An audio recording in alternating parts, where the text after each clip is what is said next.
خلاباز نے خلا سے طوفان بائپر جوئے کی حیرت انگیز ویڈیو جاری کر دی ہے۔ اگر آپ ہمارے چینل پر نئے ہیں تو پلیز ہمارے چینل کو لائک، شیئر اور سبسکرائب کریں۔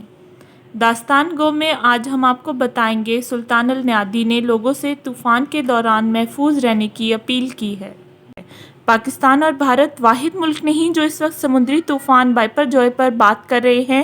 اس انتہائی شدید طوفان کی خبر خلا تک پہنچ گئی ہے۔ اس وقت بین الاقوامی خلائی اسٹیشن پر مقیم ایک اماراتی خلاباز سلطان النیادی نے بائپر جوئے کی خلا سے بنائی ایک ویڈیو جاری کی ہے۔ سلطان النیادی نے لوگوں سے طوفان کے دوران حفاظتی اقدامات اختیار کرنے کی اپیل کرتے ہوئے کہا کہ ہم فی الحال جزیرہ نما عرب بالخصوص متحدہ عرب امارات پر پرواز کر رہے ہیں۔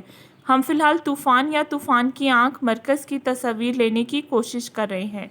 انہوں نے کہا ہم کیمرے کو نیچے کی سمت برقرار رکھیں گے۔ ہائی زوم کا استعمال کرتے ہوئے میں اپنے کیمرے کا استعمال کرتے ہوئے باقاعدہ تصاویر کھینچوں گا۔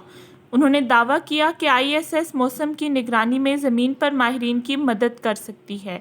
انہوں نے کہا کہ آپ یہ گرجتا چمکتا طوفان دیکھ رہے ہیں لیکن اب میں طوفان کا مرکز دیکھ سکتا ہوں۔ آخر میں انہوں نے کہا کہ لیکن یہ وہ تصویریں ہیں جو آپ بحیرہ عرب کی دیکھ رہے ہیں، یہ آج کی ہماری کوریج ہے، ہم ان تصاویر کو آپ کے ساتھ شیئر کریں گے۔ سمندری طوفان بائپر جوئے اس وقت کراچی سے 350 کلومیٹر جنوب میں اور ٹھٹہ سے 370 کلومیٹر کے فاصلے پر ہے۔ طوفان کے ارد گرد ہواؤں کی رفتار 140 سے 150 کلومیٹر فی گھنٹہ ہے، جبکہ کچھ جھونکے 170 کلومیٹر فی گھنٹہ تک ہو سکتے ہیں۔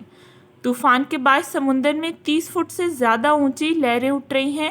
توقع ہے کہ جمعرات تک یہ طوفان کیٹی بندر سے ٹکرائے گا۔